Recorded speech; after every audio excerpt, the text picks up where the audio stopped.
ముగ్గురు అక్కా చెల్లెళ్ళు ఒకేసారి 9th ఫ్లోర్ నుండి దూకి ప్రాణాలు తీసుకున్నారు. కేవలం ఒక ఫోన్ గేమ్ కోసం ఇలా చేస్తారా? గాజియాబాద్లో జరిగిన ఈ సంఘటన వింటే ప్రతి తల్లిదండ్రుల గుండె ఆగిపోతుంది. ఉత్తరప్రదేశ్లోని సాహిబాబాద్లో బుధవారం తెల్లవారుజామున 2 గంటల సమయం. నిషిక, ప్రాచి, పాకి 16, 14 మరియు 12 ఏళ్ల వయసున్న ఈ ముగ్గురు ఆడపిల్లలు ఒకేసారి బిల్డింగ్ పై నుంచి దూకేశారు. అసలు కారణం ఏంటో తెలిస్తే మీరు అసలు నమ్మలేరు. ఈ పిల్లలు కొరియన్ గేమ్స్ కి మరియు కేపాప్ కల్చర్ కు విపరీతంగా బానిసయ్యారు. కోవిడ్ సమయం నుండి స్కూల్కి వెళ్లడం మానేసి రాత్రి పగలు ఫోన్లకే పరిమితమయ్యారు. పిల్లలు ఫోన్లో ఎక్కువగా గడుపుతున్నారని తండ్రి మందలించి ఫోన్ వాడొద్దు అని చెప్పారు.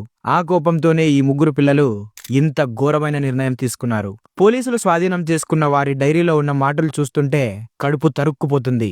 సారీ పాపా, మేము కొరియాను వదిలి ఉండలేము. కొరియానే మా జీవితం. మమ్మల్ని దాని నుండి వేరు చేయలేరు అని అందులో రాశారు. అంటే ఆ ఫోన్లో ఉండే ఆ మాయా ప్రపంచం వాళ్ళకి కన్న వాళ్ళకంటే ఈ నిజమైన జీవితం కంటే ఎక్కువైపోయింది. ఆ గేమ్ వాళ్ళ మెదడులను ఎంతలా పాడు చేసిందో ఒక్కసారి ఆలోచించండి. తల్లిదండ్రులారా, ఒక్కసారి గమనించండి.